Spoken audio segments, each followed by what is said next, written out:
views and opinions expressed in this podcast are solely those of the individuals participating in the show. All persons described or mentioned in the podcast should be considered innocent until proven guilty in a court of law. This podcast contains subject matter such as violence and graphic descriptions along with adult language, which may not be suitable for all audiences. Listener discretion is advised. On September 25th, 1981, in the Great Smoky Mountains National Forest, a 58-year-old woman from Jacksonville, Florida, is hiking with her two friends. She gets a little ahead of them, and she walks over a hill just out of view. She disappears forever. What happened? You're listening to the Mysterious Brews podcast, and tonight we bring the case of Polly Melton.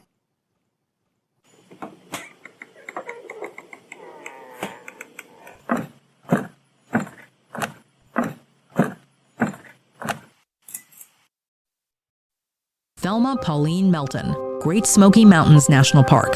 58-year-old Thelma Pauline Melton was spending time in the Great Smoky Mountains National Park in the fall of 1981 with some friends. They decided to go hiking on the Deep Creek Trail while Melton's husband stayed behind with the camper. While on the hike, Melton suddenly picked up her pace and walked ahead of her friends before disappearing beyond a hill. They believed she was racing back to the camper for some reason, but when they got there, Melton's husband reported she'd never arrived. A huge search was quickly undertaken, but nothing was ever found of Melton. Welcome to a deep, dark, dank, moist basement somewhere in the bowels of Georgia. Coach, this is drier than my voice right now out here. We ain't got no rain. That hurricane came through. We didn't get no rain. We got a little bit over her. Well, the army worms are eating my monkey grass. They're so hungry they eating monkey grass. They done eat my grass. Now they've gone into the monkey grass. What the fuck is monkey grass? I can't even believe you were in the South and you don't know what monkey grass is. Dude, I don't do yard work. I live in a fucking townhome. My backyard is 6 by 12. 6 feet by 12 feet. I was trying to see if we had any, no, ain't got nothing. Oh, well. I mean. Hold on. Let me see if we got any first. Oh, we do have something. I'm sorry. The Slavic people love us. We are number 85 in Slovakia. 85? I mean, we were 25 in Hungary last time. Yeah. They got tired of us and pawned us off on the Slavs. Anyway, we're lucky to be recording tonight. Lucky in a bad way, which is kind of odd, but still is true. Only reason why we're getting to record tonight is my second job is a night school, and school got canceled due to a quote-unquote credible threat. There was a lot of police presence there. It's supposed to go from 4 to 8. About 5:15, they were like, leave. I wonder if you'd be reading about that on the news. I doubt it because nothing really happened. You don't hear about it because it's not a tragedy. It was an averted tragedy, I guess. Amen. That's what pisses me off the most. Yeah, you have no idea. Like, I don't know if it was a threat towards one person, threat towards 12 people, threat towards us all. I don't know anything. It could have just been one threat. But I know there was police there, and they were interviewing people.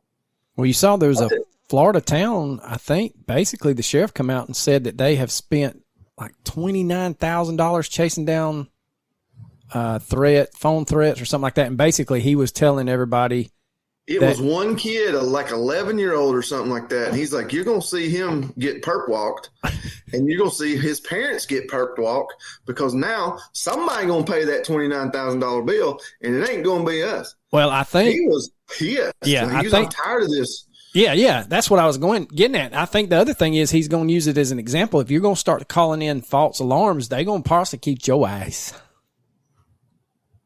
Which they should. You got to teach these youngins some damn manners.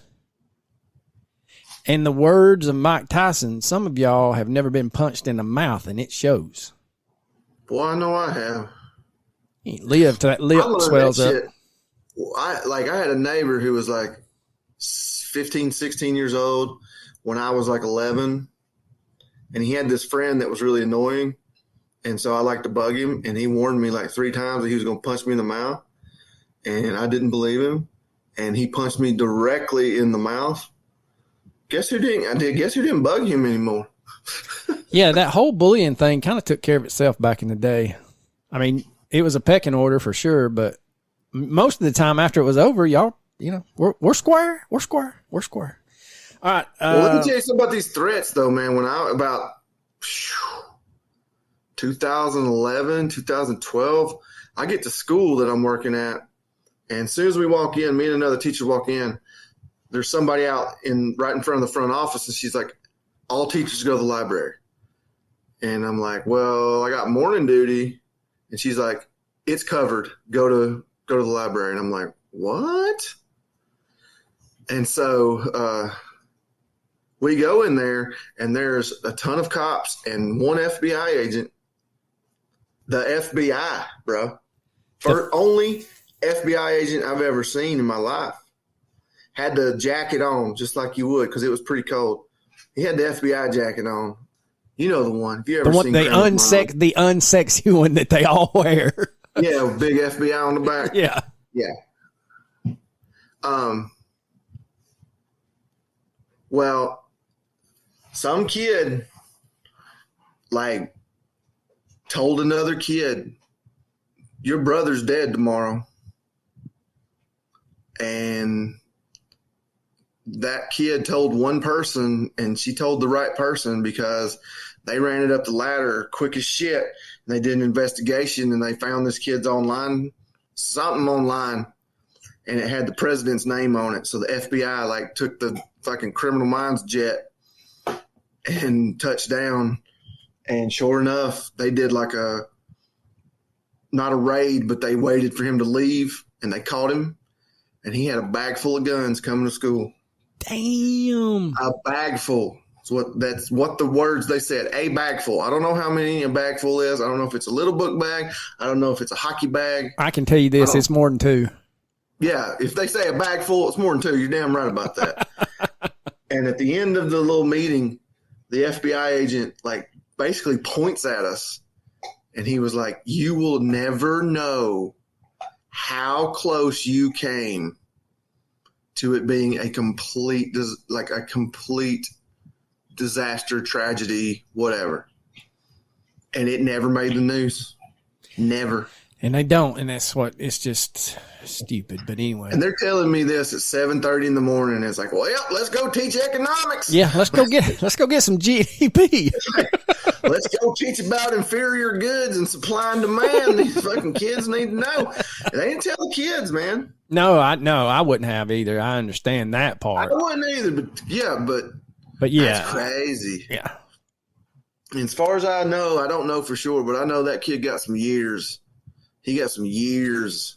I know this is not the criminal podcast, but I was at the school that we taught together, probably 2 principals before you got there.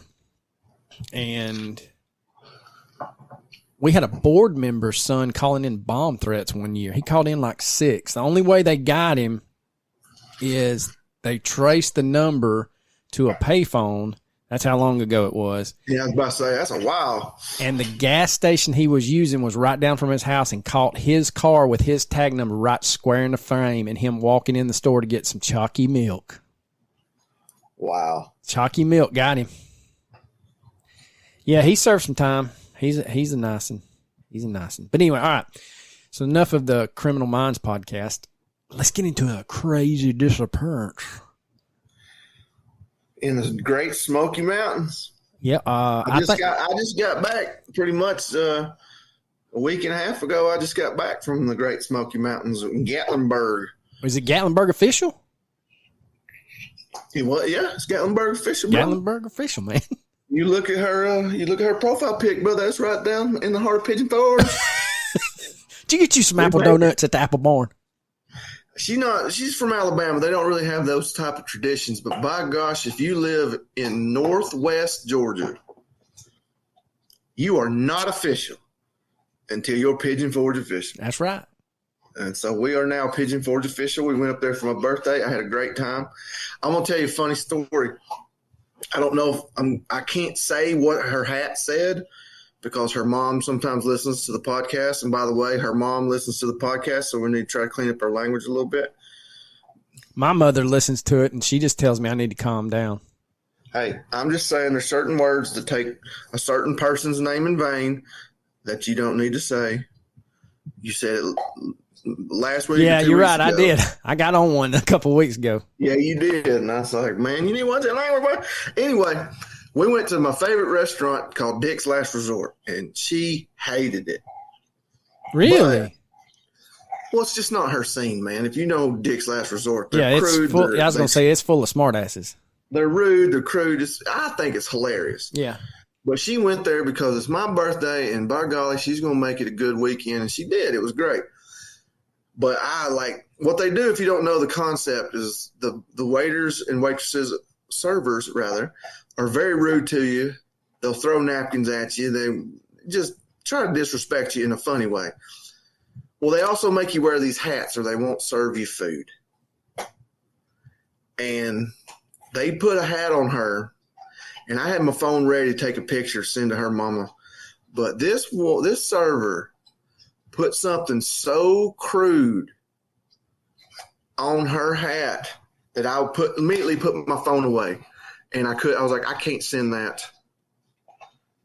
I can't send that to your mom. I'm not even going to take a picture. And she looked at it and she was mortified. They got some good ones. I'm going to send it to you right now, and you read it and then you react, but I can't say it. If you're part of the Facebook messenger group and you're very curious, just message me and I'll tell you. Also, we've been asked to put pictures of the puppers on so they can see them. Oh, really? I'll do that right now. Jeezy Pete, that is that one. Ain't it though? Dang, that's a nice one. That's what I said. Dang. My hat, I liked the front of it was funny, but the back of it wasn't. My hat said, "It's not a beard, it's a saddle." Oh. And the back of it said, "Men ride for free." Oh, dang. Yeah. Ouch. So if I'm willing to say that, you know how bad it is. You know how bad hers had to be. Hers was horrible. Even I was like, damn, I was like, oh, she's never coming back here. Yeah, thanks. Ever. Thanks, guys. Appreciate it. Be the last time I get to come. Yeah, exactly. I was like, man, we'll be back next year. And then I saw that hat. I was like, well, we'll never see you again. All right, so let's get into it. In the Great Smoky Mountains, we are going to cover the case of Thelma Pauline Melton, or more affectionately known to her friends as Polly Melton. Thelma Pauline Melton was born in 1923 and was known by her friends and family as Polly. There's not a lot online about Polly's early life. Most everything I could find focuses on the mystery surrounding her and her last days of being seen. And that mystery takes place in 1981. And at that time, Polly was 58 years old. She had been married to her husband, Bob Melton, who was 20 years her senior, for about 6 years. Now, Bob had 2 adult sons from a previous marriage, and Polly had been married twice before, but never had any children herself. A few years prior to 1981, Bob's health started to deteriorate, and he spent most of his time at home. Now, due to his health, Bob and Polly spent a lot of their time together, and according to Bob, this made their relationship even stronger. Other friends and family would disagree, but, it is what it is. Now, Polly and Bob lived in an Airstream trailer camper, and it is your sleek, silver, rounded fifth wheel. And they loved traveling, and they made their home most of the year in Jacksonville, Florida. There, they rented a campsite, and when the Florida heat would ratchet on up and the humidity got so thick you could cut it with a knife, they were like, we're out of here. And they would travel to... Listen, I'm just going to say, if you've never lived in the South, you might have visited whatever. But if you've never lived in Alabama, Louisiana, Mississippi, Florida, or the Carolinas, lower Georgia, below the gnat line. Oh gosh, or that, yeah. You live below the gnat line. You've suffered more than us for sure. But when we say it's not the heat, it's the humidity, bruh, that is 100% right.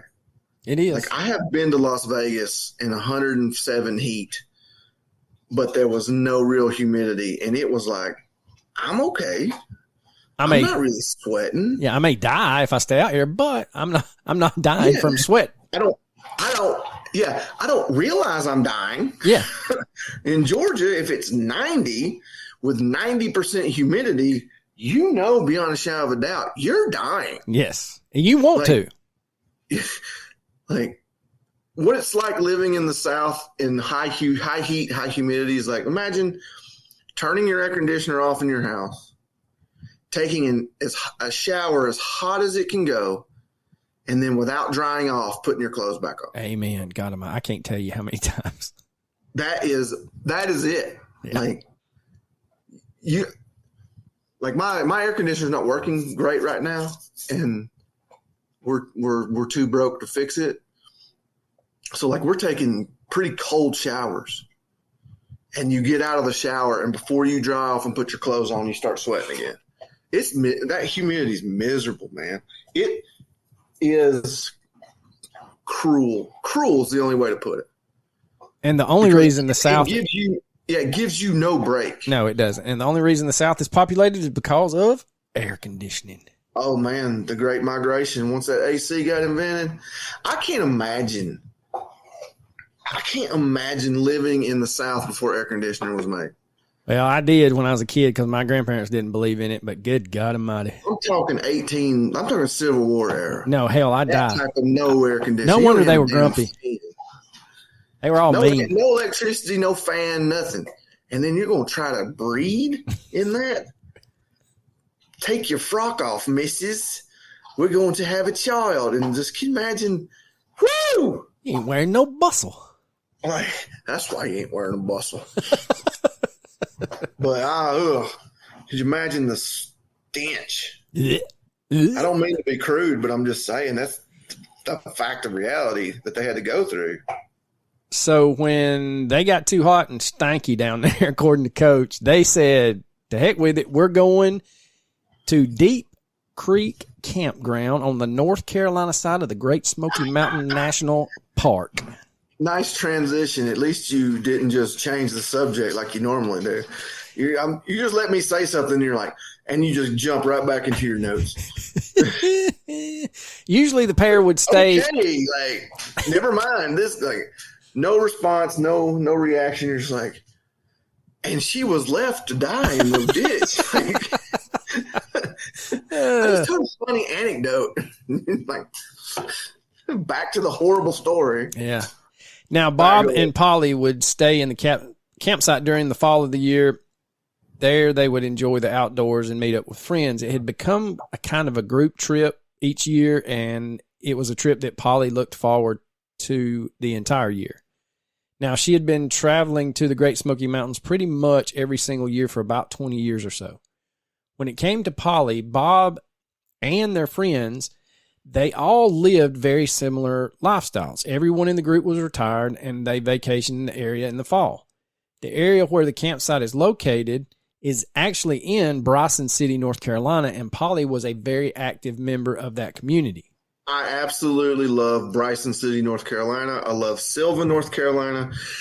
In fact, I didn't realize how close they were to Gatlinburg. They're only an hour drive through the Smoky Mountain National Park, and I've never drove through the Smoky Mountain National Park.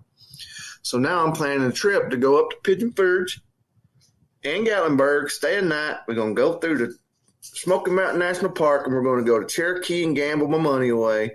We're going to get Bryson City and Sylva and then head home. I don't know when that's going to happen, but by gosh, I've planned it. Well, that's all that matters. You planned it. That's right. It's going to happen. You can't stop it. No, it's already in the planning stages.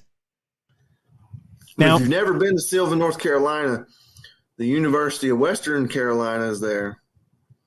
And if you ever had the dream of going to the body farm in Knoxville when you die, but they won't let you because you didn't get on the waiting list long enough. They got a body farm in Silva as well. So that's my secondary plan. Well, there you go. I mean, everybody's got to have a backup plan. They used to. I don't know if they still have it, but they had a really cool brewery there called Heinz and Meinchen. Dear Lord. It was tiny. Like there was a little bar in it that had 4 stools. That's how small it was, but it was amazing. I loved it.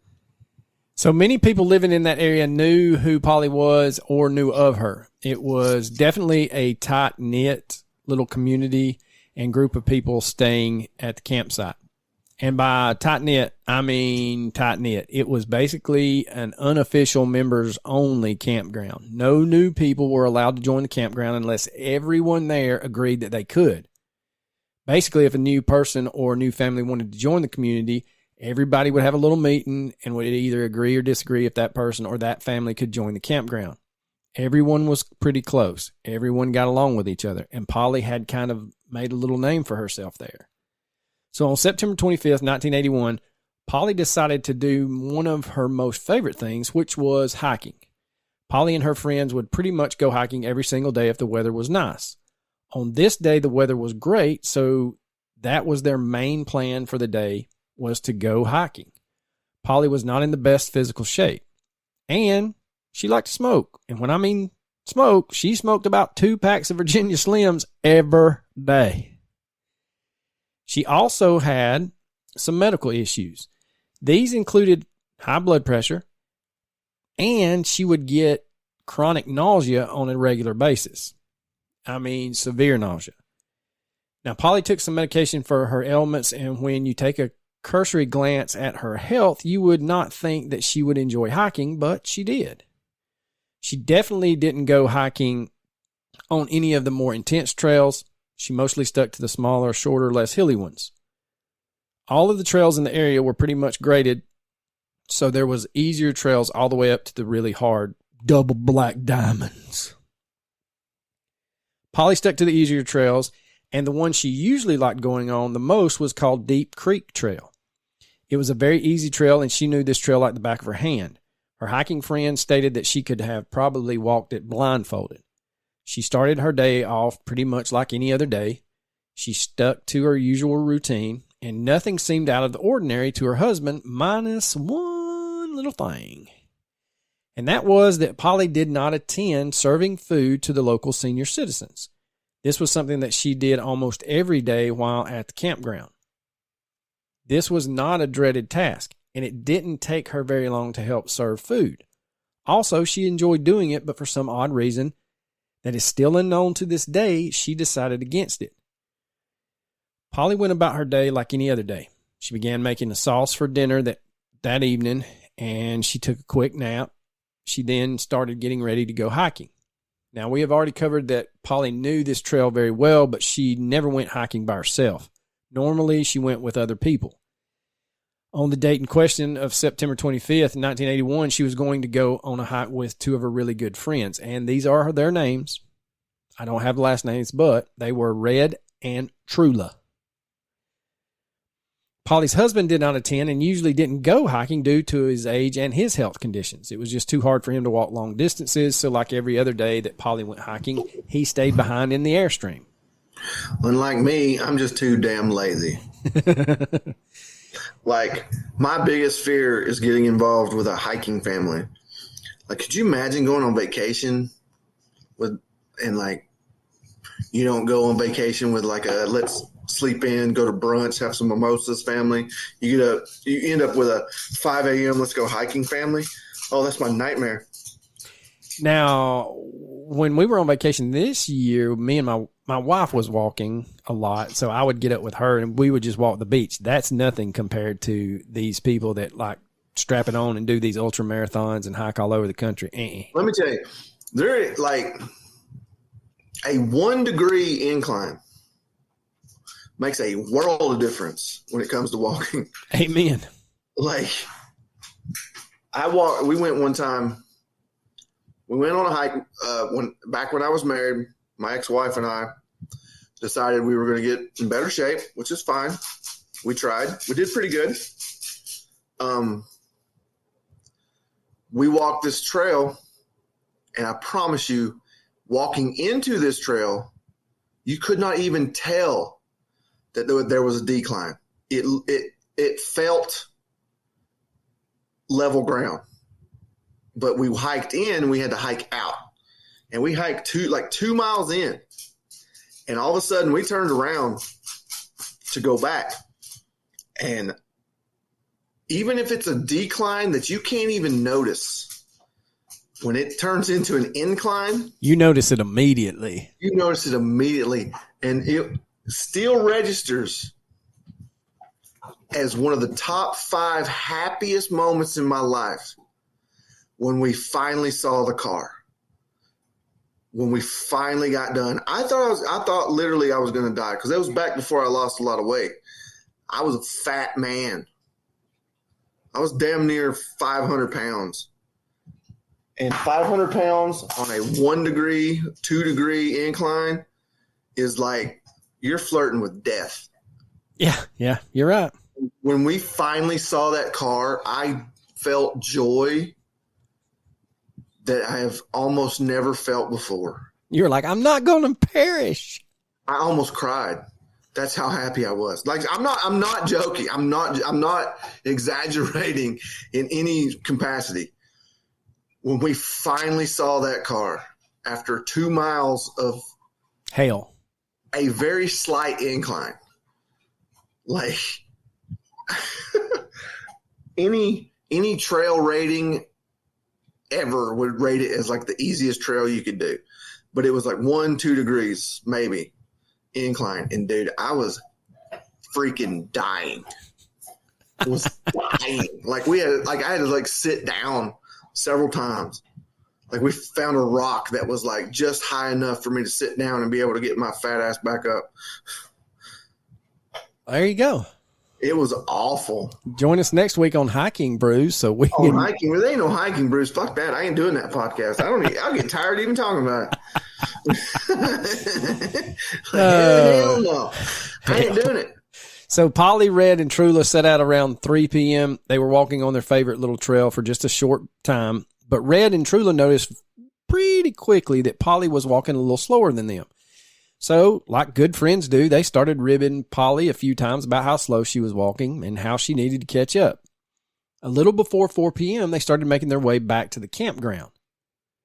As they started getting close to Polly, I'm sorry, let me try that again. As they started getting close to Polly and Bob's Airstream, Polly, out of the blue, starts walking a little faster and a little faster than her friends. They figured she was just doing this since they were teasing her about how slow she was walking. Polly was walking faster and faster and eventually got to one of the little hills on the trails and goes just out of sight of Red and Trula. As they come over the hill, and the way it's explained is this is maybe 10, 15 seconds, which I know is a long time, but they're like, see her crest the hill, they see her little head disappear, and then 10 seconds later, they crest the hill, and they suddenly realize, as they're coming over the hill, they don't see Polly anywhere. They think that maybe she had started walking so fast that she had gotten really far ahead of them, so they pick up their pace, and they begin closing the distance on the campground. As Red and Trula arrive back at Polly and Bob's trailer around 4:30 p.m., there is no sign of Polly, and Bob is in the same spot where they left him. So they ask him, have you seen Polly? And he's like, not since you left. So Red's husband, Trula, Bob, and a friend of Polly's named Avis all start looking for Polly. They, minus Bob, went back onto the trail thinking that maybe she went off the trail. The 4 of them continue searching the trail, asking other hikers they encounter if they had seen Polly. No one has seen Polly since she crested that hill, headed toward the campground. With no sight of her, the little search party notifies the park rangers, and this is about 6 p.m., 2 hours after they had lost sight of her on the trail. Now, Polly is officially a missing person at the time they report her to the park rangers. And right after that 6 p.m. time frame, more and more people begin searching for her. Now, there was a little creek that ran alongside part of the trail, and searchers began looking in the creek and along the banks of the creek to see if she had fallen in or was injured and couldn't have moved from the bank of the creek. They didn't find anything. Polly and Red and Trula were on the trail by themselves, but the surrounding area was full of people that day. The campground was almost at full capacity, and given that it was a beautiful day, there were tons of people in the area. Everyone that was asked about Polly stated that they had not seen her. One thing that authorities attempted to do from the start of the search was to track Polly's shoe prints. Now, you may be thinking, 1981 is not that long ago. Are we really going to gumshoe it? Well, they were, because one of Polly's shoes had this huge crack along the heel, and that made her prints stand out from any of the other ones that were on the trail. Now, they have some luck and were able to track her prints for a short distance, but her tracks kind of get muddled up and lost in the plethora of other prints along the trail. He ain't even paying attention. They also searched the trail to see if it looked like anyone had walked off the main path, but to them, it didn't look like anyone had. It was as if Polly had gone over that hill and just vanished into thin air. Everyone was racking their brains because 58-year-old women don't just vanish into thin air. They're all thinking that something had to have happened to her. She has to be somewhere near that trail. They also searched the trail to see if it looked like if anyone had walked off the main path, but to them it didn't look like anybody had turned off the trail. It was as if Polly just, like I said, up and vanished. So within the first week of Polly's disappearance, over 150 people helped in the search. Search and Rescue had brought in 9 search dogs. The search dogs picked up on Polly's scent on a tree that had fallen down in the woods. This led searchers to theorize that she had possibly rested on it at some time, possibly to take a cigarette break. But there was nothing around the tree. There was no cigarette butts. The earth wasn't disturbed. It was just her scent on that tree. So one thing that is sort of frustrating in this case is that Polly vanished on the 25th of September and the park closed down Deep Creek Trail that day. However, by the 29th, just 4 days later, it was reopened to the public. According to news articles at the time and searchers, the park did tell people to look out for Polly or anything that seemed related to her disappearance while walking on that trail. The search officially ended on October 2nd, 1981, just 1 week after Polly disappeared. While it is odd that the trail was only briefly closed and the search only lasted a week, authorities didn't stop looking for her. They actually started digging a little deeper into the more prevalent theories. And that, ladies and gentlemen, is basically all of the facts of the case that I could find. But don't you fret. Don't fret, Coach. Don't you fret. I'm fretting. No, you better not, because what this case lacks in big time. What this case lacks in facts, we're going to make up for it in the theories. It's because they got some doozies. Sam Scratch? And that one's a long shot at the end, but yeah, Sam Squanch is a theory. Well, let's just put it this way, man. One of my lead teachers, I was telling her about,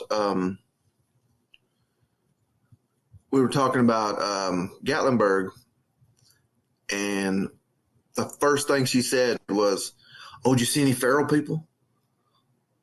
Well, I was like, no, but I damn sure believe they're up there.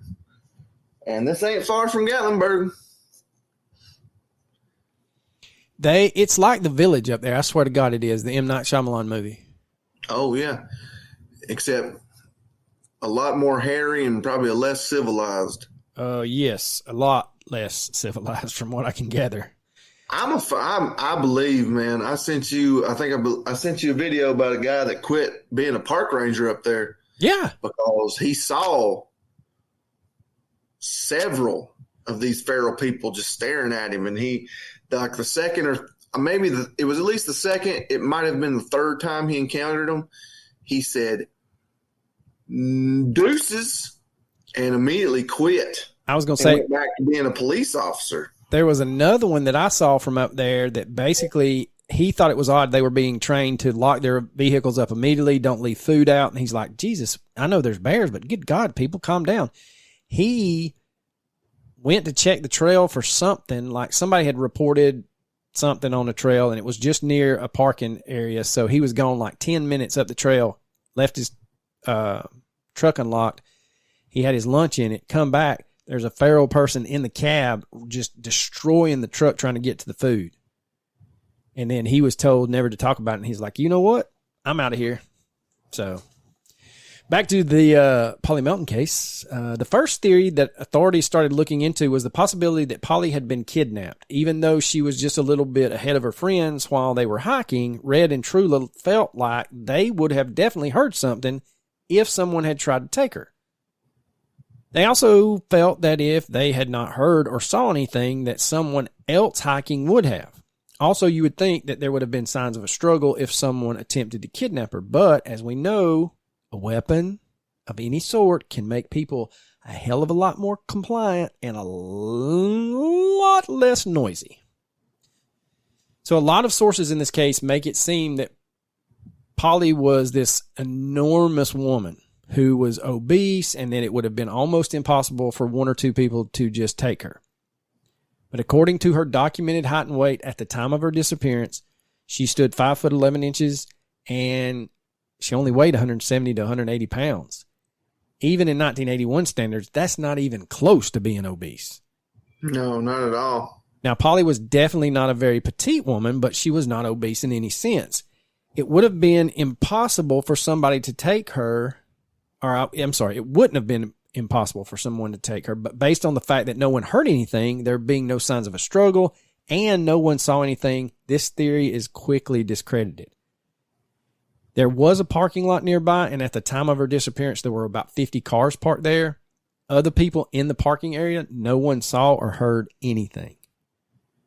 So next on the possible list of theories is the crowd favorite. We always go to it. Animal attack. Could a big animal... Unless... Wouldn't you hear her scream? Even if it was a Sam Scratch, wouldn't you hear her scream? That's the thing. If a big animal attacked her, and even if it, like you said, a Sam Squanch, and drug her off the trail to her demise, there would, A, be signs of a struggle. If it's not a Sam Squanch, there's going to be blood, hair, clothing, screams. While this is possible, it's not very probable. But once again, you go back to what I just talked about. I just don't see it at all. There's no forensic evidence of such an attack occurring. Yeah. Now, Red and Trula did tell authorities that Polly was deathly afraid of snakes, and I don't blame her, and would have never gone off the trail in fear of encountering the old shoulderless devils. No, I don't deal with snakes, man. Mm-mm. Like, no. Now, they really didn't think that Polly had, or of her free will, left the main path, but they weren't entirely sure, and they didn't really think that she was kidnapped. But if she had been kidnapped, they were thinking, well, maybe it was a group of people and they covered her mouth, picked her up, left with her, or covered her mouth, held her at gunpoint, told her not to say anything. But again, nobody in the area saw anything or heard anything. Now, the next theory is the one that authorities were leaning towards, and a lot of people who look into this case really like. And that is, I think you would, I mean, honestly, if it was any of those before what you said before, she didn't go that far. She just topped a hill. She just barely got out of their view. And from what I can gather, once you top that hill, you're out of sight of Red and Trula, but now you're inside of the entire campground. So it's not like she went over a hill and nobody saw her. She's now in full view of the campground on the trail. Right. She's just out of view of her friends. Right. So the crowd favorite, well, and I'm not saying the crowd favorite, the authorities' favorite is that she ran away. Now, at the time of Polly's disappearance, due to her medical issues, she was not permitted to drive on her own. Although husband Bob didn't do much due to his medical conditions, he was the one that did all the driving. Bob had the keys to the truck, and guess what? The truck is still hooked to the Airstream, so it's not like she hopped over the hill and took the truck and she's out of there. Polly did not have her own set of keys to the truck anyway. There is a possibility that she rented a car and parked it near the trail or in the closest parking area, wandered away from her friends, and then drove off into the sunset to start a new life. But there are no clues to show that she had rented any vehicle. There were no signs that pointed to her driving anything to get away. She had someone else come and get her was the answer to the lack of evidence of her driving herself away. What if someone came along and picked her up? So that's what the authorities are going off of. But according to Polly's friends and family, they could not come up with anything that would lead them to believe that she wanted to run away. Now, there are some things that make you go, but if Polly ran away, that would mean she's not happy in her current situation. One of the things about Polly's life that was brought up that may have shown that she was not the happiest and that maybe she just wanted to start somewhere else and get her mind off things was the fact that her mother had passed away in 1978. So just 3 years prior to her disappearing, she lost her mother. And losing her mother severely affected Polly according to those that were the closest to her. She had been suffering with some severe depression issues because of her loss.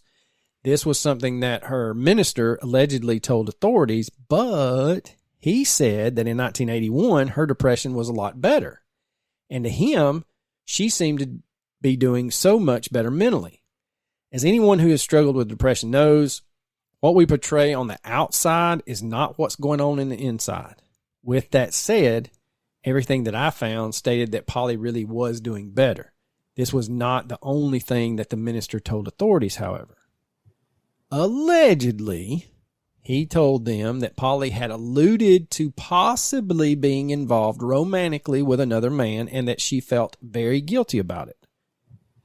Now, this has never been proven or substantiated by anyone other than the minister. So if we're believing what the man of the cloth is saying, Polly had suffered from depression in the past because of the loss of her mother, and she possibly had been involved with another man other than her husband. Polly, though, was an extremely private person. It would take someone she felt really close to for her to divulge any information about her private life. When the news that she may have been intimate with another man came to surface, no one knew what to think because no one had ever heard anything like that from Polly. But it seems strange at her age, though, does it not? I mean, well, see, back in those days, we're talking 1981, right? Yeah, we can get into it now. I mean, at 58, she's not, out of the market, I guess. Maybe somebody had showed her a little bit of attention somewhere, but her husband's health conditions made it seem like she just didn't have time to be stepping out. Right. I guess if you're like, I'm just going to run to the pharmacy, Earl, or whatever his name was. Bob.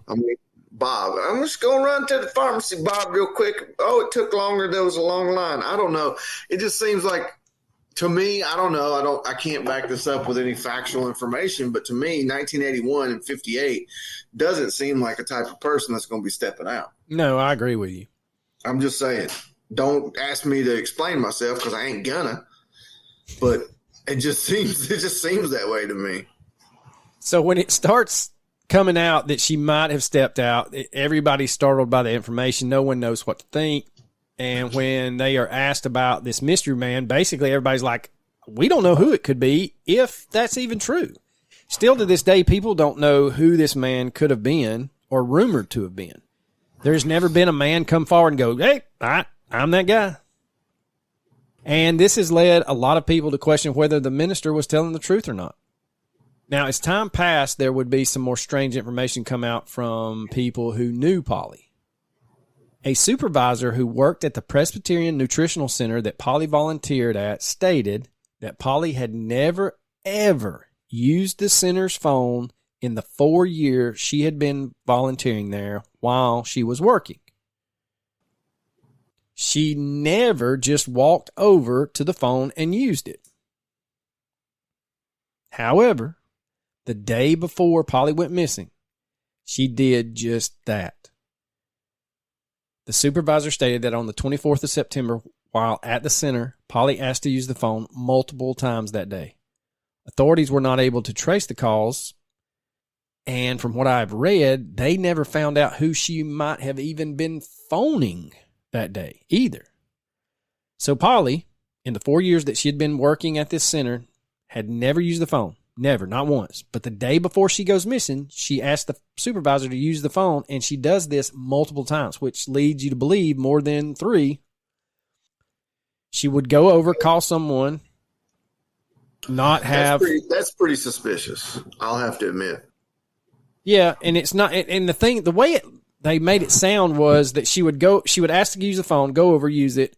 It doesn't ever sound like she got in touch with someone, and then she would hang up, go back a little bit later, and repeat that same process. And the way it's kind of referenced is like this happened like 4 or 5 times. When pressed about who she may have called, the supervisor said they were clueless to who this person could have been. Now, authorities would go back to Polly's friends and ask them to see if Polly had possibly phoned one of them that day. Nope. Not one person said that Polly had phoned them. This made even the staunchest defenders of Polly being faithful to Bob think that possibly, just possibly, Polly was phoning her mystery man. Still to this day, nobody knows who it was that she was phoning.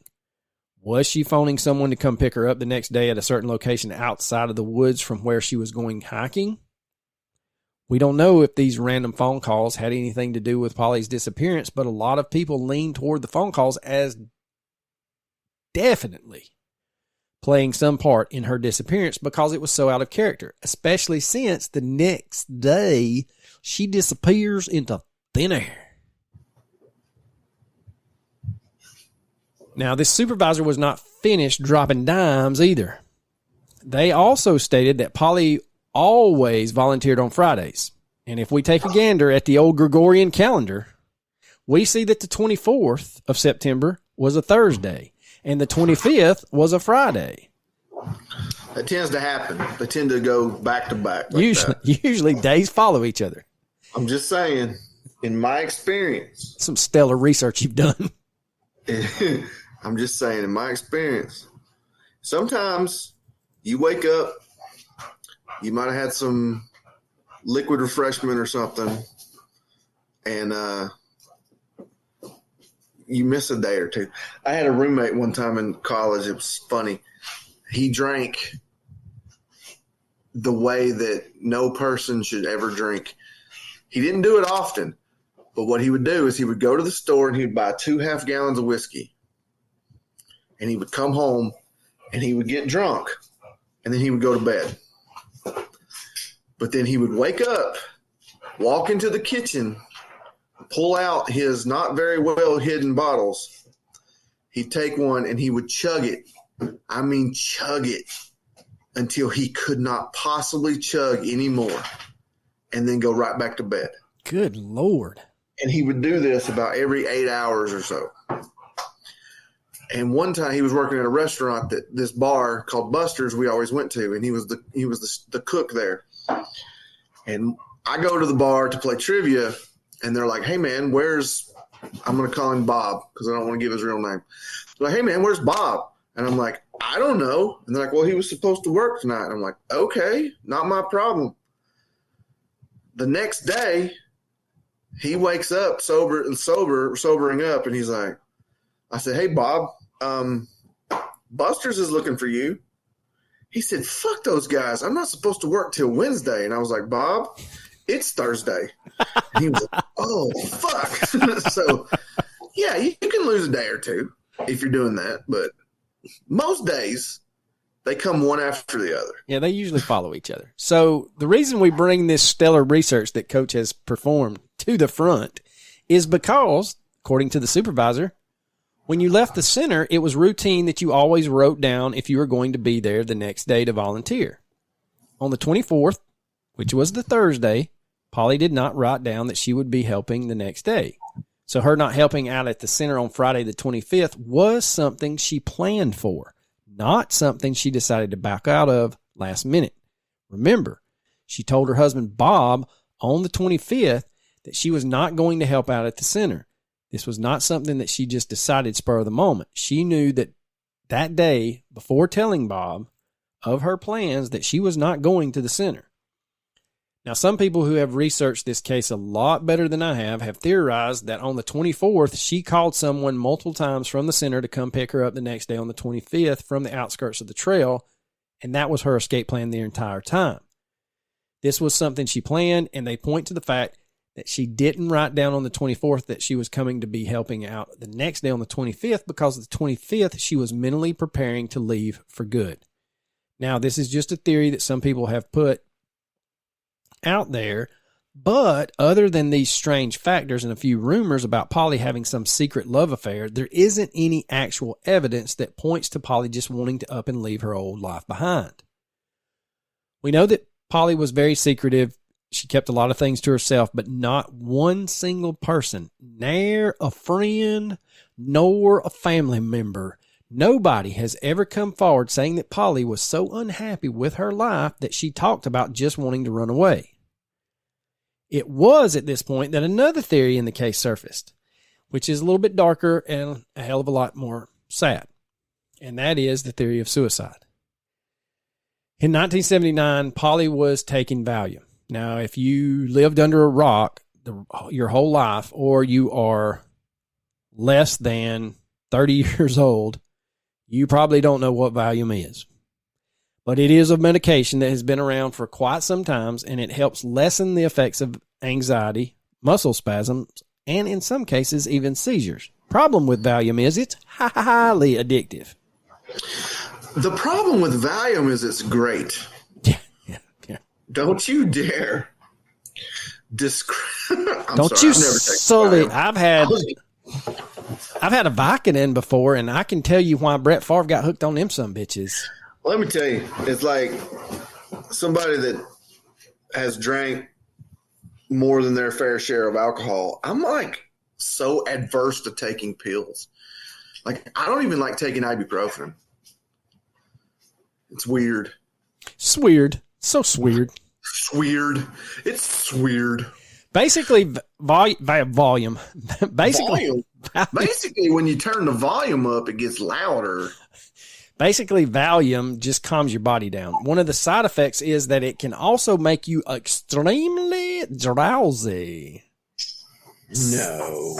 I know that's a shocker, but Polly had been prescribed Valium due to her emotional state after her mother passed away. And according to that old minister, yep, same old man of the cloth we talked about before, Polly had been using the Valium at the time of being prescribed them, but by 1981, Polly did not have an active prescription for the Valium anymore. I almost said it again. According to Bob and her close friends, she was no longer taking them. Bob, however, was taking them for his health conditions and had an active prescription. Shortly after Polly's disappearance, Bob realizes that his bottle of Valium is also missing. Now, that's interesting. Yes, that puts a hair in the biscuits. Now, yes, it does. Authorities were completely unsure if the two had anything to do with each other. They were under the assumption that possibly Polly could have left that day for the hike and snuck the Valium into her pocket. Bob told authorities that he was not entirely sure how many pills were left in the bottle. But the bottle's gone. Now, the suicide theory is gone into very deeply when it comes to the official narrative, but Valium is not a medication to mess around with. Death via an overdose of Valium can occur. The main suicide theory surrounding the Valium is that she could have had a quick onset of depression, took the bottle from Bob's medicine cabinet, wandered to a quiet little spot off the trail, taken as many as she needed to, or the entire bottle, laid down, and basically no one's ever seen her again because she perished. Others have theorized that same scenario, but she walks even further so far that she's out of the search zone and has just never been found. Again, this is just a theory, but it is one of the more prevalent theories out there when you get on the old interwebs and the Reddits. Now, the day that Polly went missing, we don't know if she had that bottle of Valium on her, but we do know she had a pack of cigarettes with her. She had her glasses on. She did have on some of her everyday jewelry pieces. Strangely enough, she didn't take her nausea or blood pressure medication with her. Now, this is an indication to moi that she didn't decide that morning she was just going to leave and start a new life. Those medications are something you would make sure to take with you, especially your blood pressure medication.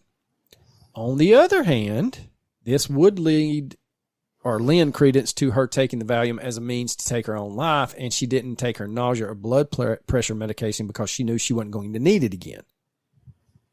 Now, other than not having her main medications on her, she also didn't have any money on her or her identification card. Polly's bank account was never used again after her disappearance, but hold on to your short and curlies. 6 months after she went missing in April of 1982, a check was cashed by Pauline Melton, and it was cashed in Birmingham, Alabama, which is about 300 miles southwest of where she went missing from. The check was a check from the bank that it was issued from for interest due on a bank certificate of deposit, which if you know anything about banking, that's called a CD. That's a certificate of deposit. I thought it meant compact disc this whole time. I thought they just put your money into the music industry and hope for the best. And it went round, round, round, round, round. Right round. 6 months after Polly vanished, someone walks into the bank, cashes a check that was made out to Pauline Melton. And also, you got to keep in mind, with this interest check, it's not like she wrote a check, cashed it, or someone forged a check in her name. This was a check that was mailed to her, not a check from another individual. Now, authorities hear of this and look at the signature on the check. All they would say was that it resembled Polly's actual signature. They were never able to verify if it was actually Polly who signed it or not. The teller at the bank was questioned and asked if they remembered who actually cashed the check, but the teller told them they had no recollection of who the person was or what they even looked like. Yeah, I mean, you cash checks for a living, you're not going to remember. Right. And what I could find, or it's better, like asking somebody that worked at a toll booth, do you remember so-and-so that came through and paid their toll at 12:28 p.m. on such and such day? Hell no. What are you talking about? Yeah, what I could not find was how much time had passed from the time the check was cashed until authorities interviewed the teller. Also, if the teller had a busy day, like Coach is saying, you're not going to remember shit. No, not at all. Whoever cashed it was just another face in the line. Yeah, exactly. What is certain is that somebody walked into that bank, cashed a check that was made out to Polly Melton. It could have been Polly. Who knows? Could it have been another person named Pauline Melton that cashed the check? And authorities have their Paulines confused. Oh, that's a good question. But, I mean, what are the odds of that? Like, honestly. Slim. Very slim. Now, the strange part of this is that there is a record at the bank of who opened the CD. That record should show an address for the Pauline Melton on the account. I could not find any information on what address the check was originally sent to or what date the check was issued on. I know. Now, is this because there is no record, or are you just too cheap to pay the No, there's the just fee? not any record. You're just too cheap to pay the fee to get the record. Well, I'd have to go to Birmingham, and I'm not looking forward to going there at any time in the near future. I don't think anyone is. Yeah, I don't either. Now, I know it was the 1980s, but it boggles my mind that authorities could not find out any information concerning this check. According to them, the only known bank account that Polly had was under her name, and that was in Jacksonville, Florida. That account had not been touched since September 15th, 1981, 10 days prior to her going missing.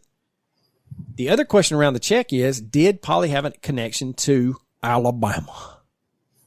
When you Google Thelma Pauline Melton plus Birmingham, Alabama, you find an obituary for a man who passed away in 2013 at the ripe old age of 94. It states he was preceded in death. For those of you that don't have grasp on the Queen's English, that means the person passed away before he did. So he was preceded in death by a sister named Thelma Pauline Melton. Now, is that not her birth name? That is the same Pauline Melton that we're talking about. Now, the YouTuber Gabby, whose channel is Gabulosis, did some genealogy work on this man. His name is Fred H. McAllister Jr. Young Gabby took the last name McAllister and headed over to old Ancestry.com. There she finds a Find a Grave page for a Pauline McAllister Melton. The page states that she was born on February 26, 1923, and that she died on September 25th, 1981. What's the odds of that? Could this be the same person? On the grave, it states missing. So this is a little bit misleading about the old Find a Grave website. You can't say they disappeared, they went missing, no one's ever seen them again. They have to put a death date. And so what most people do is put the date they disappeared. So yes, this is the same Thelma Pauline Melton, born February 26, 1923, but they just listed her disappearance date as the date of her death. Now, there is a grave marker, but that is just a stone for her at her family plot. It does state that she was born in Alabama. Polly's maiden name, it would appear, was McAllister, and her family can be traced back to the Birmingham, Alabama area. So let's go back to the check. We have a check that is cashed in an area where Polly has family living, and it is also an area that she lived before. Polly's husband, Bob's family, also came from Alabama as well. This was not a random area in the country. The check being cashed in Birmingham, an area where she was from, makes a little bit more sense. So chalk one up for the quote, she left to start a new life camp. What is fact is that Polly had that CD account in Alabama for who knows how many years collecting interest. And someone walked into that bank, cashed the check. Could it have been stolen and someone forged Polly's name? Yes. But this does make you go, It could be a family member that has constantly walked by and knows there's a check sitting there for interest on a CD that the lady's never going to come and cash. And they're like, she's missing and that money ain't going to spend itself. I'm going to go see if I can cash this thing. And please stupid if I get caught. And they wasn't caught. Now, there is a book titled Unsolved Disappearances in the Great Smoky Mountains by one Juanita Baldwin and Esther Grubb. Now, Juanita Baldwin did an investigatory, and in the book, she talks about Polly's family. She was able to talk to some of Polly's relatives. When the book was being written, Polly's brother and sisters were still alive. They have since passed, but in the book, around, I'd say about 9 p.m. the day Polly went missing, two of her brothers and her father drove up there to help in the search. Her family has been quiet about her disappearance, but it was not because they didn't care. They, along with Bob, tried to help find her in any way that they could. In the book, you learn that some of the family had their own theories of what happened. Polly's brother-in-law, her brother, and her father thought that she was met with foul play and robbed by individuals in the area who were in a drug ring. The motive was Polly's jewelry. Apparently, there was a small area near the campground that they lived at, Polly and them, that was known for drug users to frequent and have parties at. This area was about 4 miles from the location where Polly disappeared from. Authorities never found any concrete evidence between Polly's disappearance and this area or anyone involved in this area. This theory, though, was believed by many of Polly's family members at the time. Unfortunately, all of Polly's siblings, her parents, and her husband Bob have passed. A lot of her friends have also passed. It appears as if no one with a family connection to Polly is still living. Polly didn't have any children of her own, so there are no grandchildren to keep this story and the investigation alive. Bob was so devastated by what happened, he was taken to the hospital the night she disappeared because he was so distraught over everything that had happened. I mean, I would be too. I mean, honestly. Yeah, you'd have to give me Valium. Yeah, I'd take it. Yeah.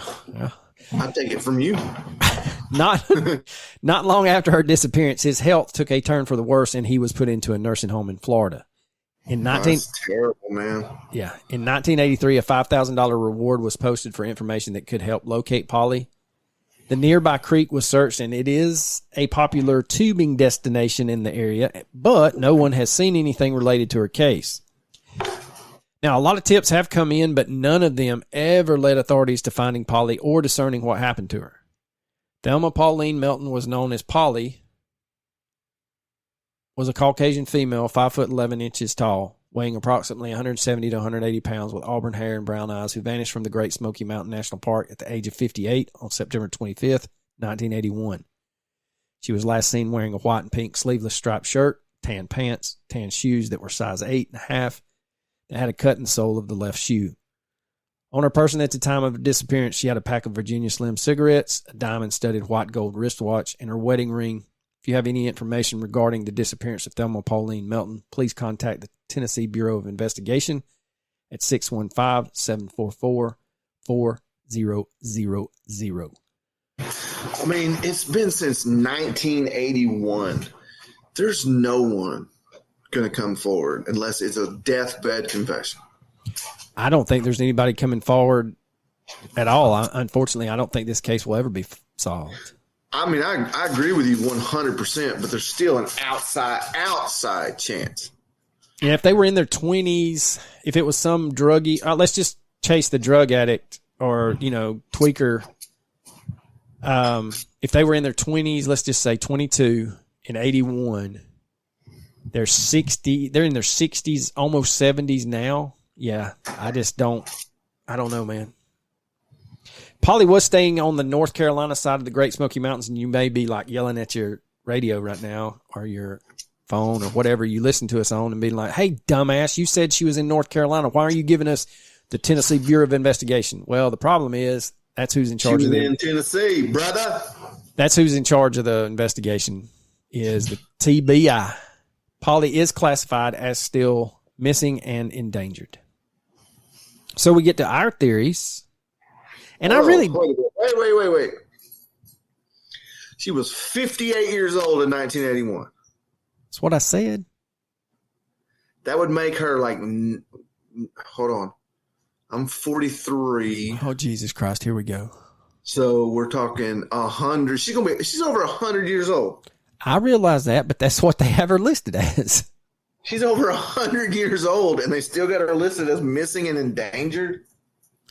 I know it's hard for you to hear sometimes, but I didn't stutter. Wow. I mean, wow.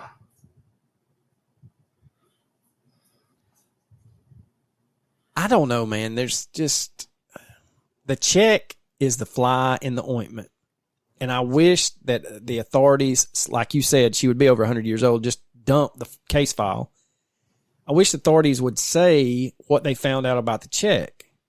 Is she the same person that opened up that account? Where was the check mailed to? Was it mailed to her brother's house, her family's house? Was it forwarded somewhere? There's a whole lot of questions surrounding that check that could squash a lot of the theory into it. That's why I keep saying it's the fly in the ointment, because without that check, hell, man, this is a missing 411 case. Well, yeah, that is extremely true. But what I'm saying is, I was just going to say it's kind of commendable that she's still listed as that, because she is over 100 years old, but they're still trying. They could have just wrote it off and be like, for lack of a better word, who cares? But the fact that they didn't do that is pretty commendable for the police. You mean they didn't pull an Arkansas? Yeah, they didn't. Tennessee got integrity. Oh, hell. Y'all better roll your pants legs up, boys and girls. Speaking of Tennessee, brother, we're going to find out if Tennessee's good. By the time you hear this, it'll be over and done with. But as of right now, Tennessee's got a huge game coming up Saturday. I don't think so. I think they beat the shit out of them. At Oklahoma's first SEC game? Again, I know you have hearing problems, but I did not stutter. And I do not pull for Tennessee. I can't stand them orange sons of bitches. That says a lot that you say that. But I think Tennessee's going to win, but I don't think it's going to be a blowout. I really don't.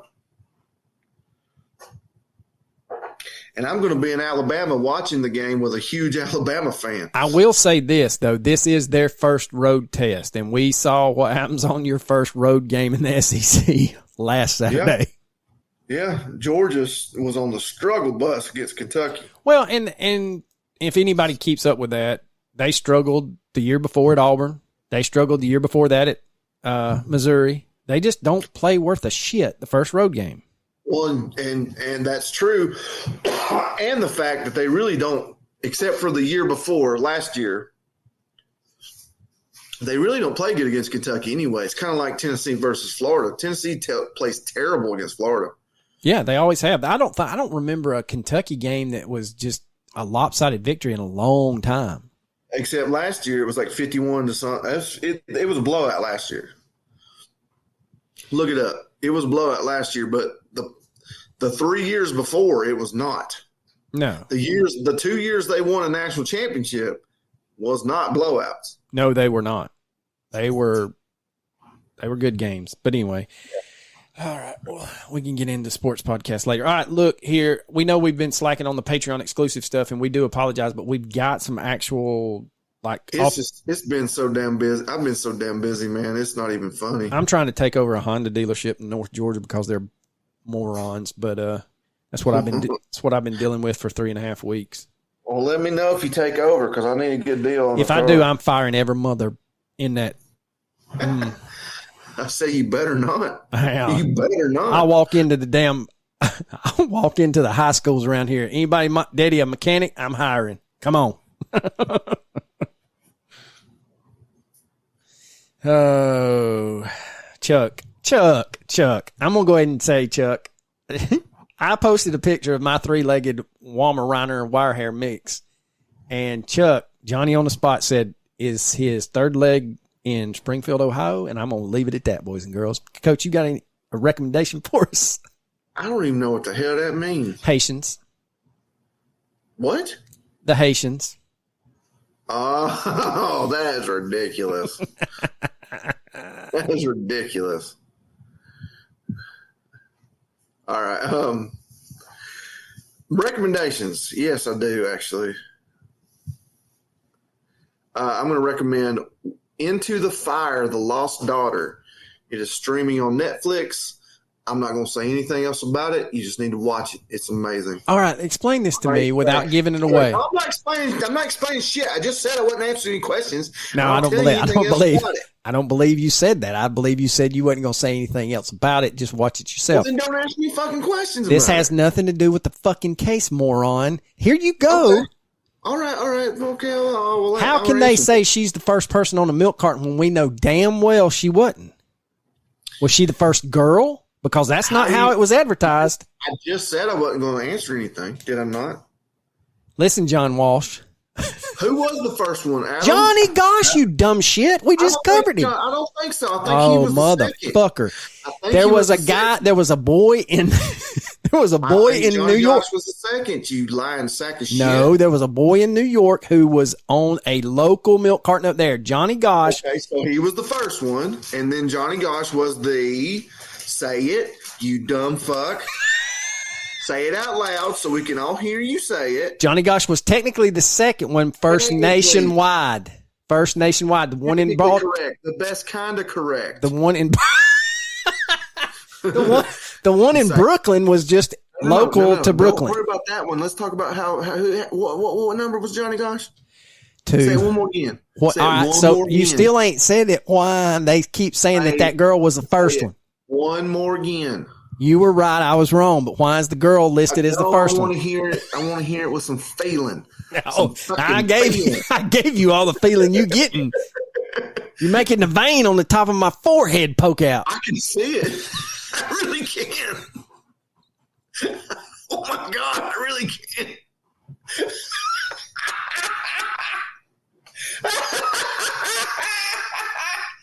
I really can. Oh man, now it's just gonna be there now. Okay. You still ain't gonna answer my question. You can answer it off air. Hey, all right, my recommendation is that you shut the fuck up and let me talk. I'm gonna give you some fucking information if you shut the fuck up for a second.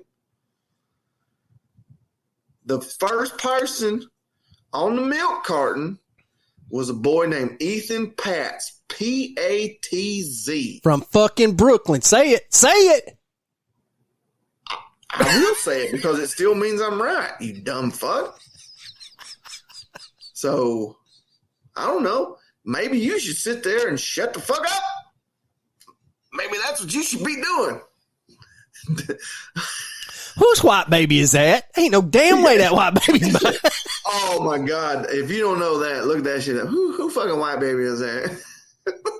That one might be mine. Just because you name him Daryl doesn't mean he belonged to Daryl. But that is a Slavic baby. That is a Caucasian child. He's from the mountains of Caucasus. He goes, he ain't light skinned and it ain't the light in here either. He's not light skinned. He is rice skinned. That's right. Holy shit. First of fucking all, the kid was from Manhattan. Oh, for God's sake. Are you really going to split hairs? Oh, my God. Here we go. Here we go. There are 5 boroughs. You need to get the borough right. I'm gonna get a burrow right. It's gonna burrow this foot in your ass. You ain't gonna do shit. You ain't gonna make the drive up here to do it. You're probably right. I'll catch you. I told somebody one time there's a black belt that I had a very bad disagreement with, and I knew for a fact that in a fist fight, that son bitch was gonna beat my ass.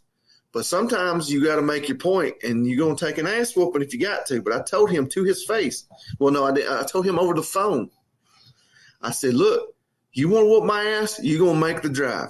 I ain't driving 2.5 hours to get an ass whooping. Right. You're going to bring that ass whooping to me. Yeah. Because I ain't going to go to the hospital and then have to drive 2.5 hours back home. That's just not feasible for me.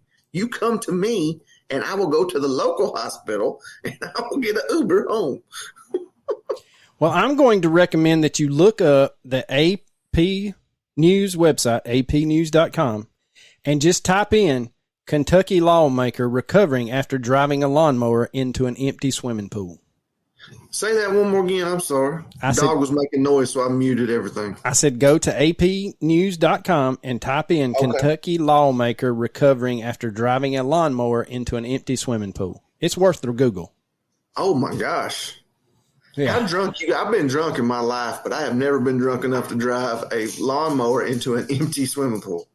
Me either. But they took him to the University of Tennessee's Medical Center in Knoxville, so he was in southern Kentucky. All right, well, ladies. He was in good hands. Yeah. If they took him to Knoxville, he was in good hands, brother. All right, ladies and gents. Coach, you got anything else besides you don't know shit?